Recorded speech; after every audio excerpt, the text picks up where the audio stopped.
मंगलमूर्ति सतगुरु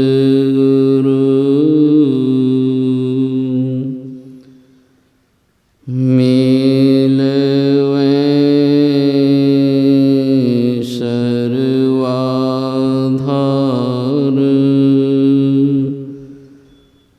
मंगलमय मंगल करना बिनओ बारंबार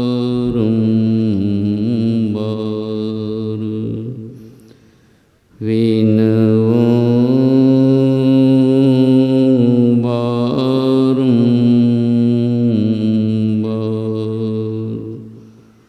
बोलिए श्री सद्गुरु महाराज की जय। अपने निवास में विराजमान ब्रह्मलीन संत साही स्वामी जी महाराज के विशेष कृपा पात्र महर्षि चतुरान जी महाराज के पावन चरणों में कोटि कोटि नमन। आज हम लोग सबके सब बड़भागी हैं जो भगवान श्री राम ने त्रेता युग में अपनी प्रजाओं को उपदेश किया था, तो वही उपदेश आज हम सबों को सुनने के लिए मिल रहा है। इसलिए हम सब के सब बड़भागी हैं।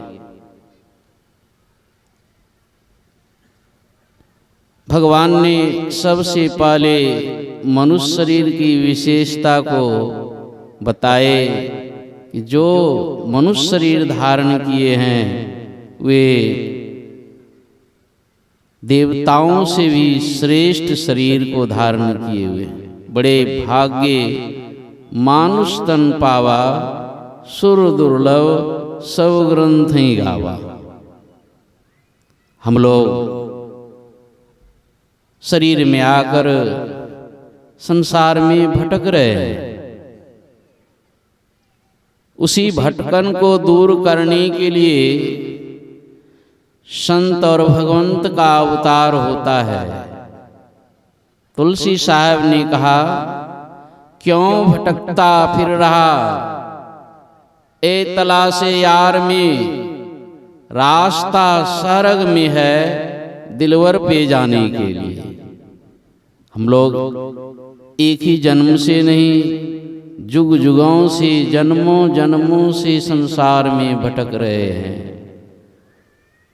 और संत और भगवंत रास्ता बता रहे हैं। किनको?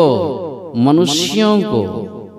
मनुष्य के अलावे देवता इस रास्ते को नहीं जान सकते। अनपढ़ व्यक्ति, अनपढ़ मनुष्य, निर्धन मनुष्य, अंधा मनुष्य, लंगड़ा मनुष्य, सब कोई इस रास्ते को प्राप्त करने के अधिकारी हैं, लेकिन देवता जो है इस रास्ते को प्राप्त करने के अधिकारी नहीं है।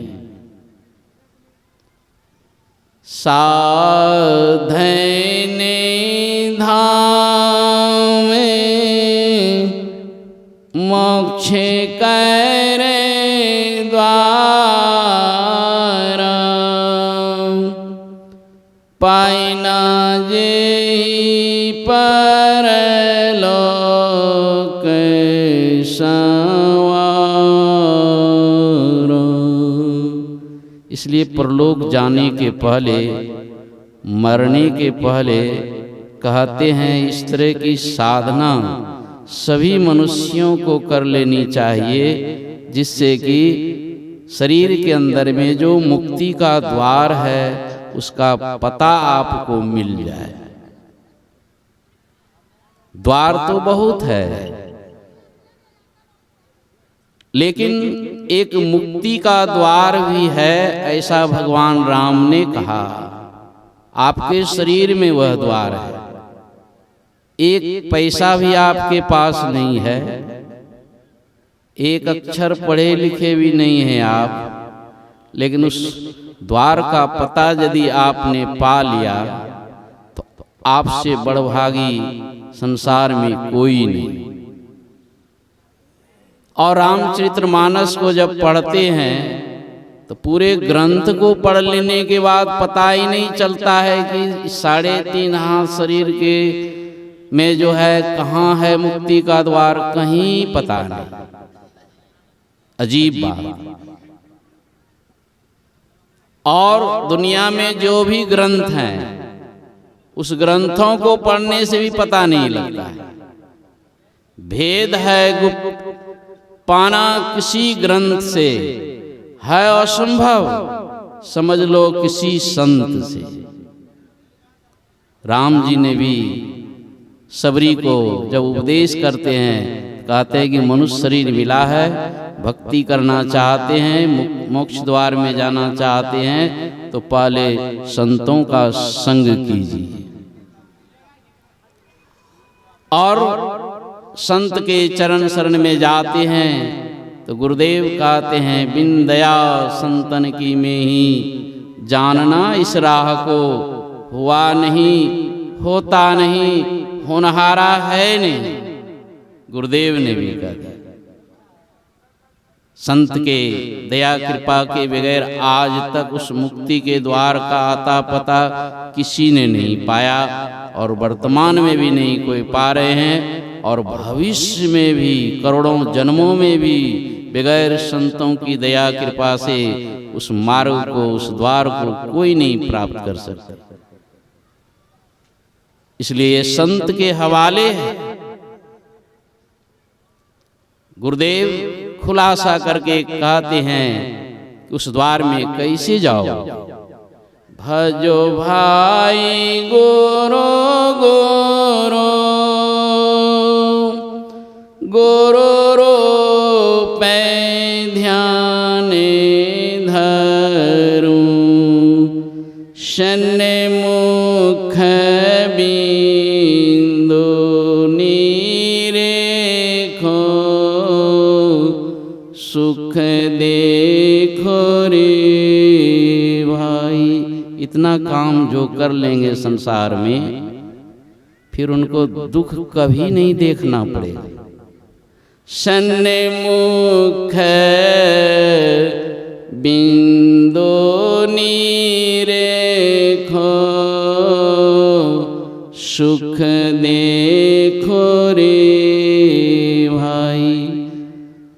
इधर संसार में तो सुख है ही नहीं, कितना भी कोई प्रयास कर ले सुख देखने का। गुरुदेव कहते हैं तन सुख मन सुख इंद्रिय सुख सब दुख है रूप। संसार में जो भी सुख है वह सुख नहीं है, वह दुख का रूप है। एक ही सुख का स्थान है जो भजन भेद में दीक्षा में हम सबों को प्राप्त हुआ है। सन्मुख बिंदु निरेखो, सुख देखो रे भाई। सामने गुरु इंगित स्थान पर दोनों दृष्टि की धारों को जो टिका लेते हैं तो सुख देखते हैं, और वह सुख ऐसा सुख है जो सुख की स्वर्ग में नहीं, जो सुख की और ऊंचे से ऊंचे लोग किसी लोकांतर में नहीं है। जब गुरुदेव साधना काल में प्रथम दर्शन पाया तो बड़ी खुशी में जो है बाबा साहब को उत्तर लिखते हैं पत्र में कि मैंने प्रथम दर्शन प्राप्त कर लिया, और इस दर्शन को पा करके मुझे इतना सुख मिल रहा है, इतना सुख मिल रहा है कि लगता है कि मेरे जन्म जन्मांतर के जो सुख बिछड़े हुए थे उस सुख को मैंने पा लिया। और यही असली सुख है। अंदर में परम प्रभु परमात्मा के आवाज को सुनते हैं, प्रभु से संबंध जुड़ जाता है, दिन रात प्रभु के संग में वे रहते हैं, सोते जागते उठते बैठते, और जब तक जीवन रहता है तब तक प्रभु की आवाज को वे सुनते रहते हैं। मृत्यु काल में भी प्रभु की आवाज को सुनकर प्रभु के संग ही रहते हैं, इसलिए मृत्यु का भी उन्हें कोई दुख नहीं होता है। और तब तक वे सुनते रहते हैं जब तक वे निशब्द में जाकर परमात्मा में मिलकर एक में एक ना हो जाते हैं, तो वह शब्द आप सबों के अंदर में, सभी के अंदर में निरंतर हो रहा है। पापी दुराचारी सब के अंदर में वह शब्द निरंतर हो रहा है, लेकिन बगैर दृष्टि साधन किए, बगैर एक बिंदुता को प्राप्त किए उस शब्द से हम वंचित रहेंगे। तो राजा हों या रंग हों, कोई सुनेंगे, उनको फिर परलोक में कभी दुख नहीं देखना पड़ेगा, और नहीं सुनेंगे तो सो परत्र दुख पावई, सिर धुन धुनी पछताए, काल ही कर्म ही ईश्वर ही मिथ्या दोष लगाए। बोलिए श्री सद्गुरु महाराज की जय।